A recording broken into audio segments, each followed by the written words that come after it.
ونستعينه ونستغفره ونعوذ بالله من شرور أنفسنا ومن سيئات أعمالنا من يهده الله فلا مضل له ومن يضلل فلا هادي له وأشهد أن لا إله إلا الله وأشهد أن محمدا عبده ورسوله يا أيها الذين آمنوا اتقوا الله حق تقاته ولا تموتن إلا وأنتم مسلمون يا أيها الناس اعبدوا ربكم الذي خلقكم من نفس واحدة وخلق منها زوجها وبث منهما رجالا كثيرا ونساء واتقوا الله الذي تساءلون به والأرحام إن الله كان عليكم رقيبا يا أيها الذين آمنوا اتقوا الله وقولوا قولا سديدا يصلح لكم أعمالكم ويغفر لكم ذنوبكم ومن يطع الله ورسوله فقد فاز فوزا عظيما أما بعد فإن خير الحديث كتاب الله وخير الهدي هدي محمد صلى الله عليه وسلم وشر الأمور محدثاتها وكل محدثة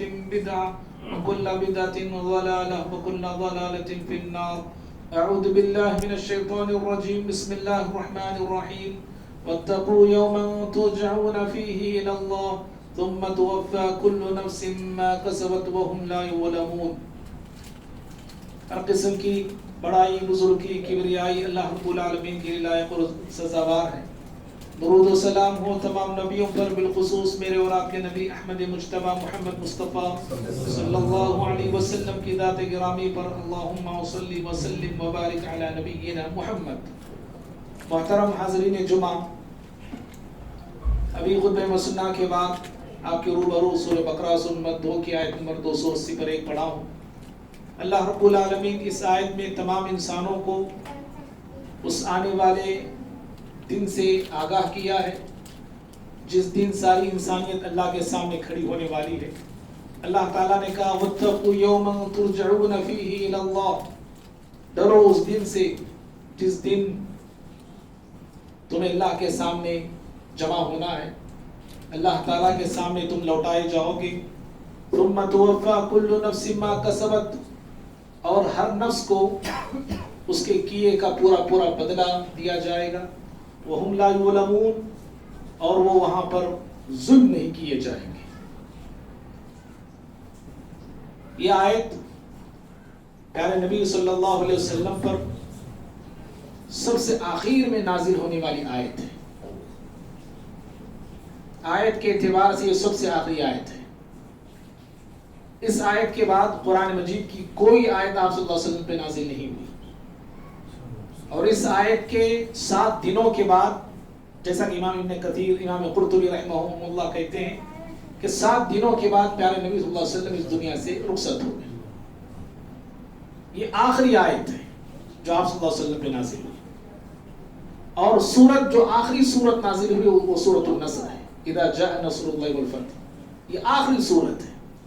اور آیتوں کے اعتبار سے آپ کی زندگی میں سب سے آخر میں نازل ہونے والی آیت یہی آیت ہے جو میں نے آپ کے سامنے پڑھا، جس آیت میں اللہ تعالیٰ سارے انسانوں کو اس دن سے خبردار کیا ہے، اس دن سے ڈرایا ہے جس دن کے ساری انسانیت اللہ رب العالمین کے حضور میں جمع کی جائے گی اور کھڑا کی جائے گی.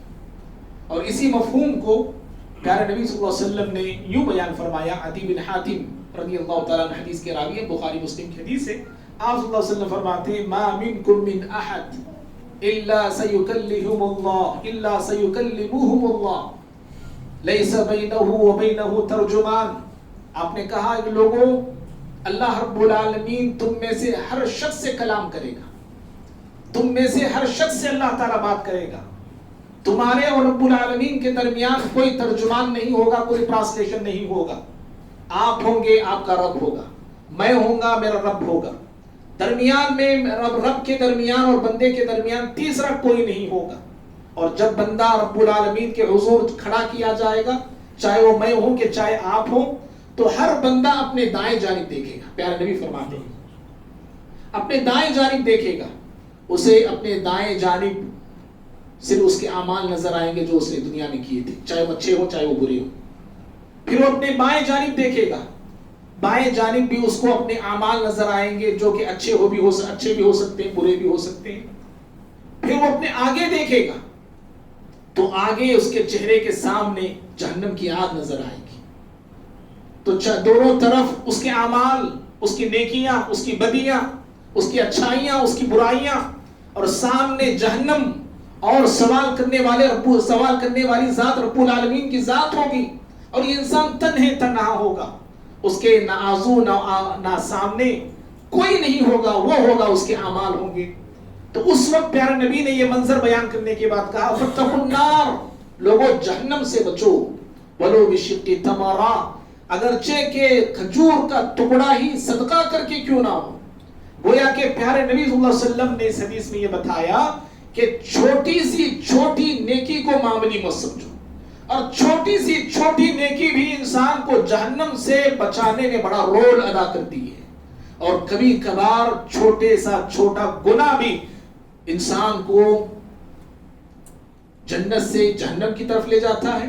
اور وہیں پر انسان کو جو ہے کئی ایک ایسے اعمال وہ کرتا ہے کہ جنت سے بھی محروم ہو جاتا ہے. اس لیے زندگی میں نہ کبھی گناہ کو معمولی سمجھنا ہے، نہ کبھی نیکی کو معمولی سمجھنا ہے.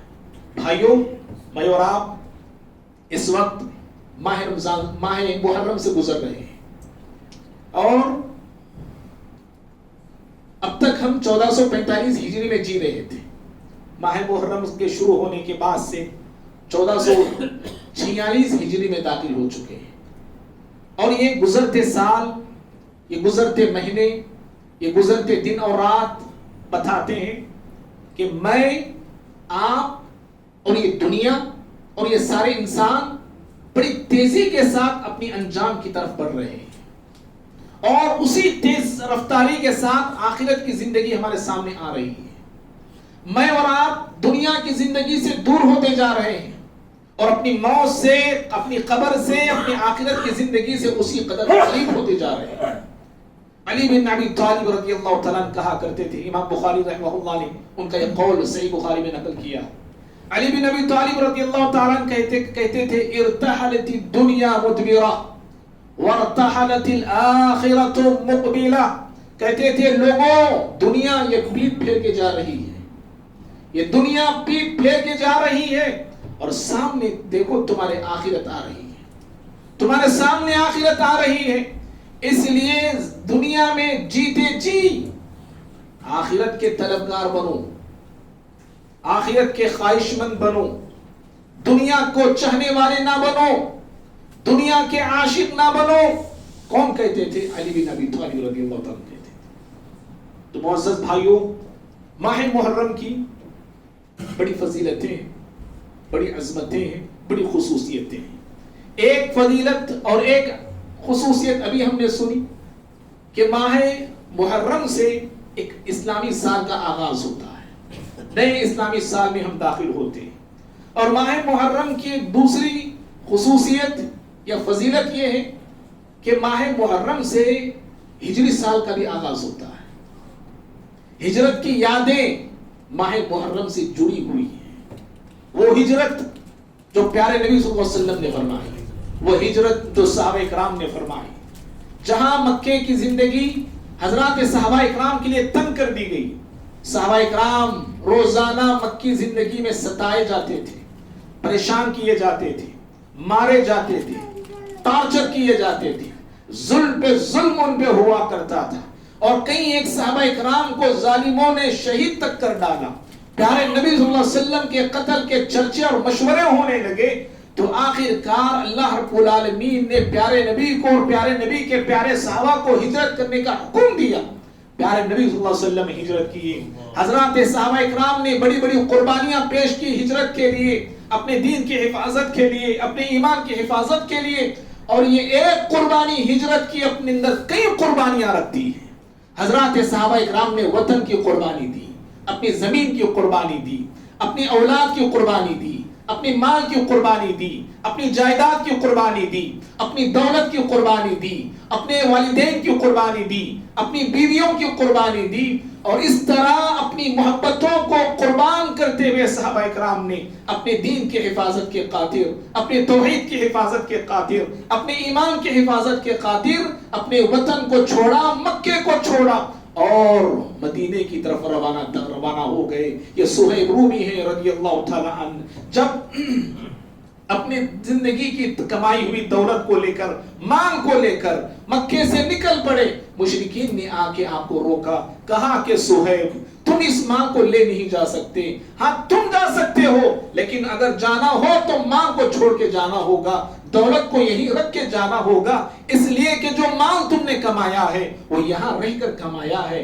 ہمارے ساتھ رہ کر تم نے کمایا ہے، جانا ہو جاؤ، مال کو یہی رکھ کے جاؤ۔ صہیب رومی رضی اللہ تعالیٰ عنہ کہنے لگے ہجرت کے خاطر، اگر ہجرت کے خاطر مجھے مال کی قربانی دینا ہے، دینا پڑتا ہے تو میں اس مال کو یہی چھوڑنے کے لیے تیار ہوں، اگر مال لے کر تم لوگ مجھے مدینہ جانے کی اجازت دیتے ہو لے لو یہ مال، اور تنہا مال کو لٹا کر زندگی کی پونجی کو لگا کر وہ اللہ رب العالمین کے راستے میں اور اللہ کی رضا کے لیے مدینے کی طرف نکل پڑے۔ تو اس طرح بھائیو ماہ محرم جب آتا ہے تو ہجرت رسول اور ہجرت صحابہ اکرام ہم سب کو یاد آنی چاہیے، اور گویا کہ ہجرت سے یہ پیغام دنیا کے انسانوں کو اور مسلمانوں کو دے دیا گیا کہ روئے زمین پر سب سے بڑی دولت میرے لیے، آپ کے لیے اور ہم سب کے لیے سب سے بڑی دولت ہمارا ایمان ہے، سب سے بڑی نعمت اللہ رب العالمین کی طرف سے ملنے والی ہدایت ہے، یہ دین ہے، ایمان ہے، اور دین کی حفاظت کے لیے اگر انسان کو وطن چھوڑنا پڑے، دین کی حفاظت کے لیے انسان کو اگر جنگلوں میں جانا پڑے، اپنے توحید کی حفاظت کے لیے اصحاب کہف کی طرح انسان کو غار میں پناہ لینا پڑے تو جانا ہوگا، نکلنا ہوگا دین کی حفاظت کے خاطر، ایمان کی حفاظت کی خاطر۔ تو اس طرح ایمان سب سے بڑی دولت اور سب سے بڑی نعمت ہے۔ اور بھائیوں ماہ محرم کی ایک تیسری خصوصیت اور تیسری فضیلت یہ ہے کہ یہ حرمت والا مہینہ ہے، یہ عزت والا مہینہ ہے، یہ عظمت والا مہینہ ہے، یہ سایہ تکریم اور تعظیم والا مہینہ ہے۔ ان 4 مہینوں میں سے ایک مہینہ ہے جن مہینوں کو رب العالمین نے حرمت والے بنایا ہے اور حرمت والے قرار دیا ہے۔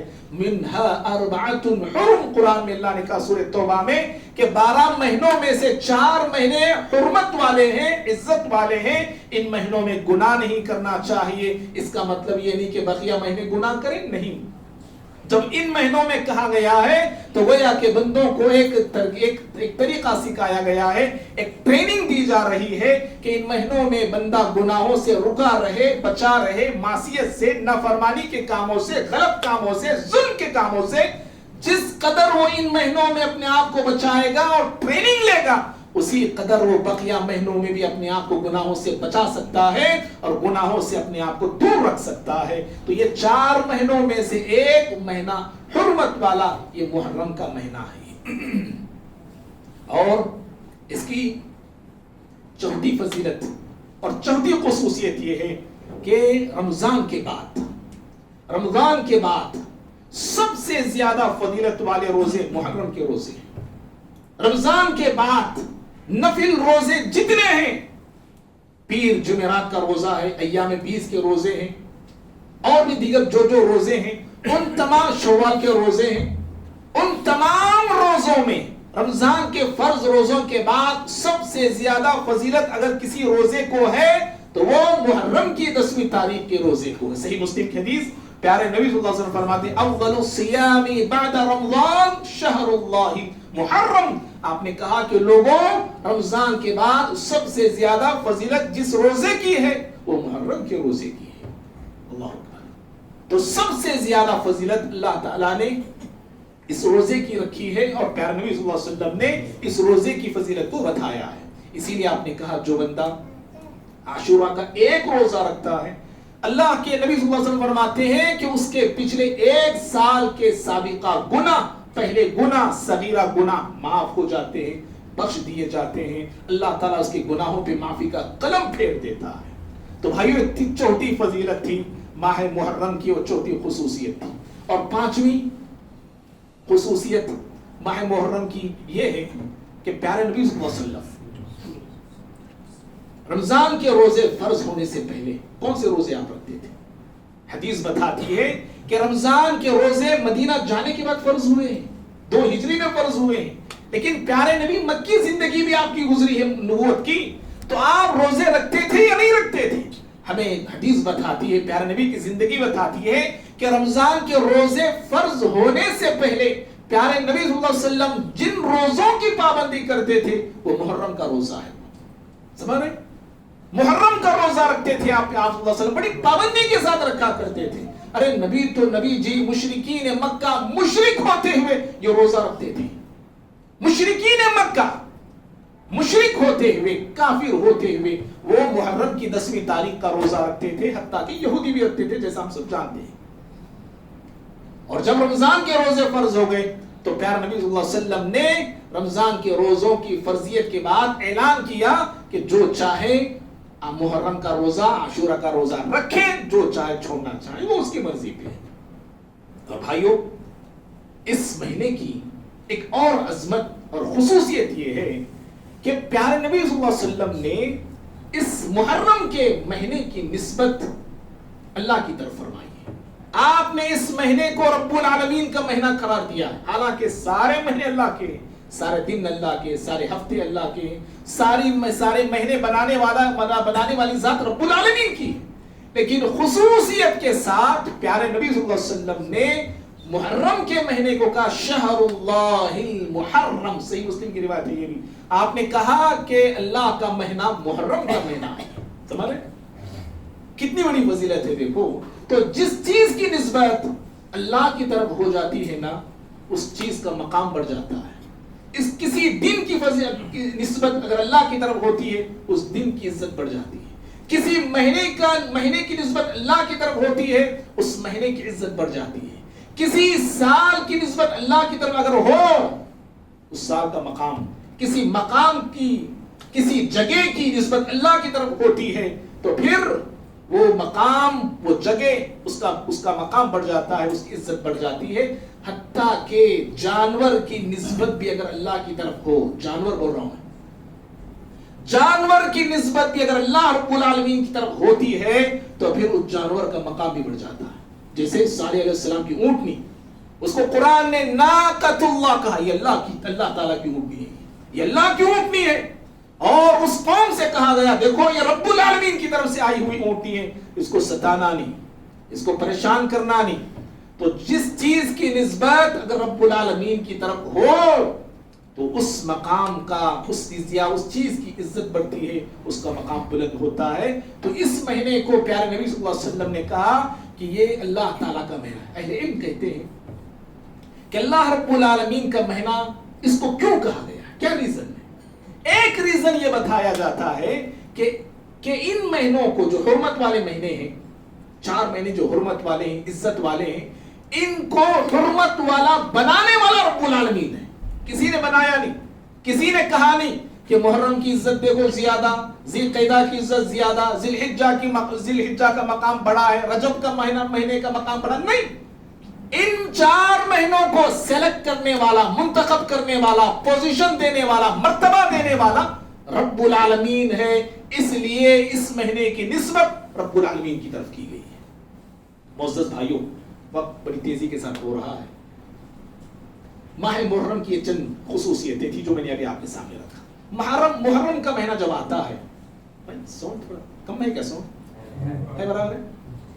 محرم کا مہینہ جب آتا ہے تو شیعیوں کی احمقانہ، بے وقوفانہ حرکتوں سے، ان کے کاموں سے متاثر ہو کر بہت سارے سنی مسلمان بھی غیر شرعی کام انجام دیتے ہیں، غیر دینی کام انجام دیتے ہیں. ایسے کام، ایسے تصورات اور ایسے خیالات سنی مسلمانوں میں پائے جاتے ہیں جن کا دین سے، اسلام سے، قرآن و سنت کی تعلیمات سے کوئی میل نہیں، کوئی تعلق نہیں ہے. ایسے سارے کام مسلمان ماہ محرم کے آنے کے بعد شیعیوں کا دیکھا دیکھی، ان کی نقالی کرتے ہوئے کرتے ہیں. جیسے کہ ماہ محرم کو ماتم کا مہینہ سمجھنا، غم کا مہینہ سمجھنا، اور ماتم بڑے شان سے منانا، بڑے دھوم سے منانا. ماتم کیسے مناتے ہیں؟ کوئی سینہ چیرتا ہے، کوئی اپنے آپ کو لہو لہان کرتا ہے، کوئی آگ میں ناچتا ہے، کوئی آگ میں کودتا ہے، کوئی اس مہینے کو رونا دھونے کا مہینہ بنا لیا ہے، کوئی سلاخیں لے کر اپنے گالوں میں چبا لیتا ہے، اپنے ہاتھوں میں چبا لیتا ہے. اور مہینے میں ماتم کیسے مناتے ہیں؟ دیکھو لوگ کیسے تصورات ہیں. نیا دلہا دلہن کو الگ کر دیتے 10 دن کے لیے. شروع کے محرم کے 10 دن دونوں مل کے رہنا نہیں. قاضی صاحب قرآن کی آیتیں پڑھا کے ملا کے جاتا ہے دونوں اجنبیوں کو. نکاح ہونے کے بعد ہماری بے وقوفی یہ ہے کہ دونوں کو الگ کر دیتی. انہیں اس کا چہرہ دیکھنا نہیں, انہیں اس کا چہرہ دیکھنا ہے. دونوں میں سے کوئی دیکھ لیے تو ٹپک کر جاتی ہیں. دیکھو پوری ختم, مر جاتی. دونوں کو ماہ محرم میں جدا کر دیا جاتا ہے. 10 دن تک دونوں دور رہنا, الگ رہنا. اور ماہ محرم آتا ہے, خیر کے کام نہیں کرتے لوگ. کوئی اوپننگ کرنا ہے, ہاں نہیں کرتے. کیوں؟ ماتم کا مہینہ. گھر کی بنیاد ڈالنا نہیں ڈالتے لوگ. کیوں؟ ماتم کا مہینہ. کوئی اچھا کام کرنا, رسم کرنا یا منگنی جو بھی ہے ہمارے پاس کرنا, وہ نہیں کرتے. شادی تو ہرگز نہیں کرتے. شادیوں کا مہینہ ختم, محرم سفر ختم ہونے کے بعد پھر شادیاں شروع ہوتی ہیں. تو اس ماہ میں شادیاں نہیں ہوتی ہیں, نہیں کرتے لوگ ہمارے. اور بعض لوگ ایسے بھی ہیں گوشت بھی کھاتے نہیں, جی گوشت تک بھی نہیں کھاتے. تو اس طرح ماہ محرم میں اپنی من مانی طور پہ ماتم مناتے. کس کا ماتم مناتے ہیں؟ غم کس کا مناتے ہیں؟ سوگ کس کا مناتے ہیں؟ حسین بن علی رضی اللہ تعالی عنہما کا مناتے ہیں. کون حسین, کون حسن؟ حسن و حسین رضی اللہ تعالی عنہما پیارے نبی کے پیارے چہیتے قریبی اور لاڈلے نواسے دونوں. حسن و حسین رضی اللہ تعالی عنہما, پیارے نبی نے کہا تھا یہ جنت کے 2 پھول ہیں, یہ پھول ہیں. اور پھر آپ نے کہا تھا سیدہ شباب اہل الجنہ, ترمذی کی روایت ہے. آپ نے کہا کہ حسن و حسین رضی اللہ تعالی عنہما دونوں میرے نواسے جنت میں جنتی نوجوانوں کے سردار ہوں گے انشاءاللہ. انشاءاللہ اللہ کی ذات سے ہمیں امید ہے کہ ہمارے گناہ رب العالمین معاف کر کے, ہمارے اعمال تو ایسے نہیں ہیں, انشاءاللہ ہم ان لوگوں کے ساتھ جنت پہ ہوں گے انشاءاللہ. کیوں؟ کیونکہ پیارے نبی نے فرمایا, صحیح مسلم کی روایت, المرء مع من احببت, بندہ انسان روز قیامت ان کے ساتھ ہوگا جن سے وہ سچی محبت کرتا ہے. ہمیں سچی محبت ہے پیارے نبی سے, ہمیں سچی محبت ہے تمام انبیاء سے, ہمیں سچی محبت ہے صدیق اکبر سے, ہمیں سچی محبت ہے فاروق اعظم سے, ہمیں سچی محبت ہے عثمان ذو النورین سے, ہمیں سچی محبت ہے علی بن ابی طالب سے, ہمیں سچی محبت ہے حسن و حسین اور دیگر تمام صحابہ اکرام سے ہم محبت کرتے ہیں. اور جو شخص, جو مسلمان, جو نوجوان کسی خان سے محبت کرتا ہے, کسی پٹھان سے محبت کرتا ہے, کسی اسٹار سے محبت کرتا ہے, کسی دھتکار سے محبت کرتا ہے, اپنے فون کی اسکرین پہ ان کی فوٹو, اپنے ڈی پی پہ ان کی تصویر رکھتا ہے, تو سنو اے لوگوں, روز قیامت تمہارا حشر انہی لوگوں کے ساتھ ہوگا. تو بھائیوں, حسین رضی اللہ تعالیٰ کا ماتم یہ لوگ مناتے ہیں. اور ماتم انہی کا کیوں, شہادتیں اور بھی ہوئی ہیں. اسلامی اگر تاریخ دیکھیں کتنے ہی لوگ انتقال ہوئے, اور سب سے زیادہ محبت اہل ایمان اللہ رب العالمین کے بعد کسی سے کرتے ہیں تو وہ پیارے نبی ہیں صلی اللہ علیہ وسلم. جب پیارے نبی وفات پائے تو آپ کا ماتم نہیں. آپ کے چچا حمزہ رضی اللہ تعالیٰ عنہ شہید ہوئے, حمزہ کا ماتم نہیں. عمر رضی اللہ تعالیٰ عنہ شہید ہوئے, ان کا ماتم نہیں. عثمان بن عفان شہید ہوئے, ان کا ماتم نہیں. علی بن ابی طالب کو جمعہ کی فجر میں شہید کیا گیا, ان کا ماتم نہیں. حسین رضی اللہ عنہ کے بھائی حسن رضی اللہ عنہ کو بھی شہید کیا گیا, ان کا ماتم نہیں. حسین رضی اللہ عنہ ہی کا ماتم کیوں ہے نا سوال, انہی کا ماتم کیوں؟ اس لیے کہ ان کے وفات پر یا ان کی شہادت پر جو کربلا کے میدان میں محرم کی 10ویں تاریخ کو جو سانحہ ہوا, جو حادثہ ہوا, جو مظلومانہ طور پہ حسین رضی اللہ عنہ کو شہید کیا گیا, اس واقعے کو بیس بنا کر, اس واقعے کو بنیاد بنا کر. کیوں؟ کیونکہ مسئلہ تھا حکومت کا, خلافت کا. اگر اس خاندان کو حکومت پہلے ہی دی جاتی, اور سے سنیے, اس خاندان کو, خاندان حسین کو یا خاندان علی کو رضی اللہ تعالی عنہما حکومت اور خلافت پہلے ہی ملتی, تو ان کی آج جان یہاں پہ نہیں جاتی. سمجھ رہے؟ یہ سوال میرا نہیں, یہ میرا کہنا نہیں ہے, آپ مصطفیٰ موسیٰ بول رہے ہیں نہیں, ان لوگوں کا ہے جو یہ کہتے ہیں, جو اپنے دلوں میں, سینوں میں حضرات صحابہ اکرام کے تعلق سے بغض رکھتے ہیں، عداوت رکھتے ہیں اور نفرت رکھتے ہیں، ان کا یہ کہنا ہے کہ حسین کو شہید کیا گیا، مظلومانہ طور پہ شہید کیا گیا، آپ کی بیوی اور بچوں کے سامنے آپ کو شہید کیا گیا۔ کیوں؟ حکومت کا مسئلہ تھا، خلافت کے لیے لوگ بلا رہے تھے۔ اگر حسین کو اور ان کے خاندان کو حکومت پہلے ہی ملتی تو آج ان کو یہاں پہ شہادت نہیں ملتی یا ان کو شہید نہیں کیا جاتا۔ تو پھر حکومت کون نہیں دیے؟ ابو بکر نے دیے رضی اللہ تعالیٰ عنہ۔ سمجھ رہے ہیں کہاں تک وہ لے کے جاتے ہیں؟ حکومت ان کو نہیں دیے ابو بکر، عمر نے حکومت نہیں دی، عثمان نے حکومت نہیں دی، یہ غاصب تھے۔ یہ اب ان کی شہادت کا مسئلہ بنا کر حضرات صحابہ اکرام پر بدزبانیاں کی جاتی ہیں، ان کی شان میں گستاخیاں کی جاتی ہیں، ان کے مقام اور مرتبے کو گھٹایا جاتا ہے، ان کے مقام سے ان کو گرانے کی ناپاک کوششیں ہوتی ہیں، اور حکومت کا مسئلہ لے کر حضرت ابوبکر کو غاصب کہتے ہیں، نعوذ باللہ، حضرت عمر کو غاصب کہتے ہیں، نعوذ باللہ، عثمان بن عفان کو غاصب بولتے ہیں، چھین لینے والے۔ انہوں نے علی سے حکومت کو چھین لیا، حق تو علی کا تھا رضی اللہ تعالیٰ۔ تو اس طرح بھائیوں، اسی لیے حسین رضی اللہ عنہ کا ماتم بنا کر یہ لوگ ماتم سے زیادہ صحابہ کرام پر اپنی زبانیں صاف کرتے ہیں، اپنے ہاتھ صاف کرنے کی ناپاک کوششیں کرتے ہیں، جبکہ پیارے نبی صلی اللہ علیہ وسلم نے کہا تھا لا تسبوا اصحابی، اے دنیا کے لوگوں میرے صحابہ پر زبان کھولنا نہیں، ان پہ تبصرے کرنا نہیں، ان کے شان میں گستاخی کرنا نہیں، اور ان کی شان میں اپنی زبان کو کینچیوں کی طرح چلانا نہیں، اور انہیں تذلیل اور توہین کرنے کی کوشش کرنا نہیں، ان کو گالی دینا نہیں۔ اگر احد پہاڑ کے برابر سونا بھی تم میں سے کوئی شخص خرچ کرتا ہے تو میرے صحابہ جو مٹھی، آدھی مٹھی، مد، آدھا مد جو اللہ کے راستے میں دیے ہیں، تمہارا احد پہاڑ کے برابر سونا بھی ان کے آدھے مد کو پہنچ نہیں سکتا۔ وہ صحابہ کا شان ہے، وہ صحابہ کا مقام اور مرتبہ ہے۔ تو اس طرح حسین رضی اللہ عنہ کے ماتم کو لے کر یہ لوگ جو بہت کچھ بنا کہتے ہیں اور گندی زبان استعمال کرتے ہیں۔ بھائیوں، پیارے نبی صلی اللہ علیہ وسلم نے صرف 3 دن کسی کی موت پہ سوگ منانے کا، ماتم منانے کا اجازت، آپ نے ماتم کرنے کی اجازت آپ نے صرف 3 دن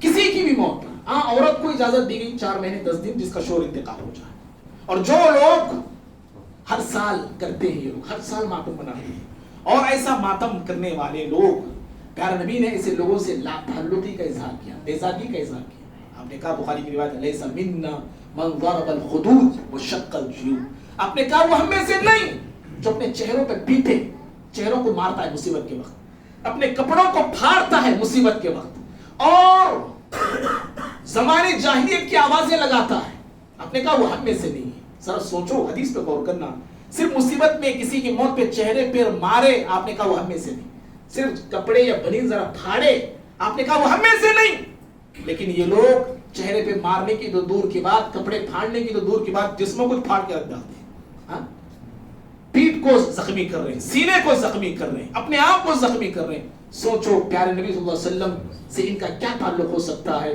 پیارے نبی نے 1400 سال پہلے بیزاری کا اظہار کیا، لا تعلقی کا اظہار کیا۔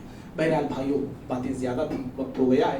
آخری بات ہے میرے اس خطبے کی، ماہ محرم، جو دوسری چیز مجھے آپ کو بتانا ہے وہ یہ ہے کہ اللہ ماہ محرم میں پیارے نبی صلی اللہ علیہ وسلم نے جہاں روزہ رکھنے کا حکم دیا ہے، محرم کی 10ویں تاریخ کو جب آپ مدینہ گئے تو آپ نے دیکھا یہودی روزہ رکھتے تھے، آپ نے ریزن پوچھی، ریزن انہوں نے بتایا۔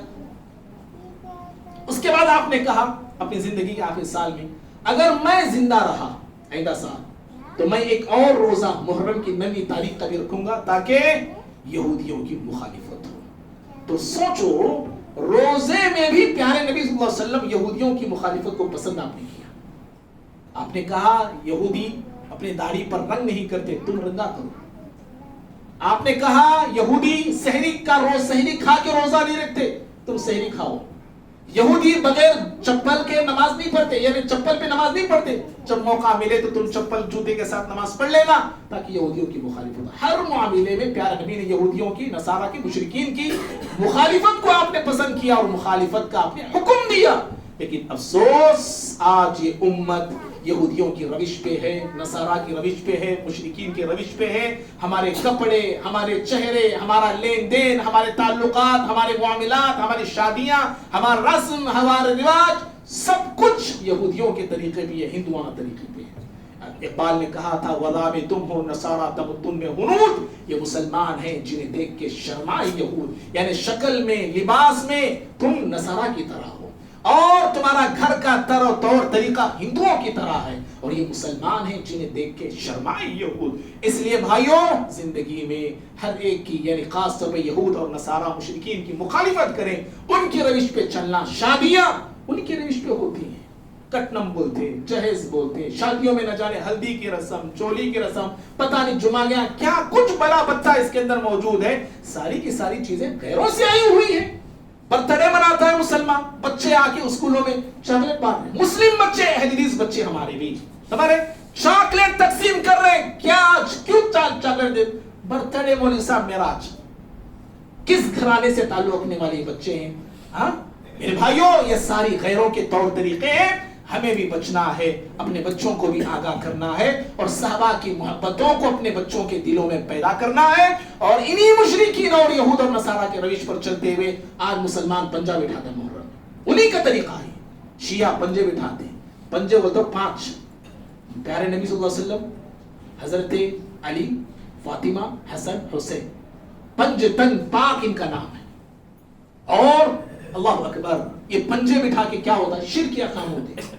شرکیہ کام، پنجوں کے سامنے جھکنا، تعزیے کے سامنے جھکنا، نظر و نیاز مانگنا، دعائیں کرنا، اپنے بچوں کو اس پنجوں کے سامنے سے گھمانا تاکہ بلا بتا دور ہو جائے.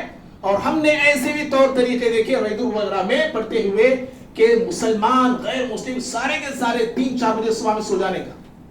جس دن یہ اٹھا کے نکلتا ہے دیوانہ، اس دن سارے کے سارے سوتے، لڑکیاں، لڑکے، بوڑھے، سارے کے سارے.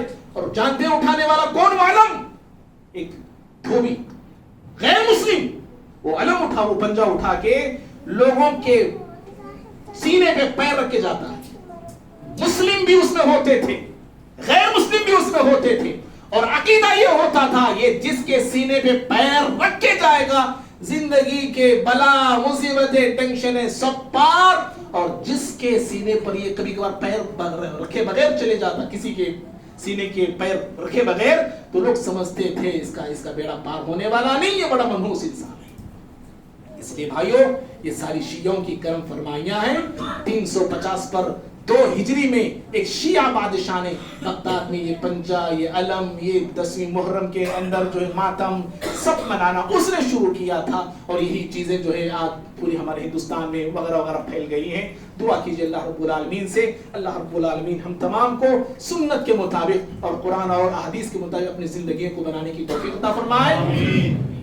اور اللہ تعالی ہم تمام کو شرکیہ کاموں سے، کفریہ کاموں سے، بدعتوں سے، غلط رسم اور رواج سے اللہ ہم سب کی حفاظت فرمائے. اللہ رب العالمین ہمارے بچوں کو نیک بنائے، اللہ رب العالمین ہمارے نوجوانوں کو نیک بنائے، اور اللہ رب العالمین ہمارے مسلمان جو غیر اسلامی کاموں کو اسلامی سمجھ کے کر رہے ہیں، اللہ رب العالمین انہیں دین کی سمجھ عطا فرمائے. امت مسلمہ پہ رب العالمین رحم فرمائے. اور اللہ آج ہم خصوصی طور پہ دعا کرتے ہیں چنئی کے مشہور عالم دین کو حافظ جاوید عثمان ربانی صاحب، جو اسی جولائی کی 1 تاریخ کو انتقال کر گئے. رب العالمین ان کی مغفرت فرمائے، اللہ رب العالمین ان کے درجات کو بلند فرمائے، اور اللہ تعالیٰ ان کی بیوی بچوں کو، ان کے گھر والوں کو صبر جمیل عطا فرمائے. اللہ تعالیٰ ہم تمام کے ساتھ دنیا اور آخرت میں خیر کا معاملہ فرمائے. آمین. اقول قولی هذا استغفر الله لي ولكم ولسائر المسلمين من كل ذنب فاستغفروه انه هو الغفور الرحيم.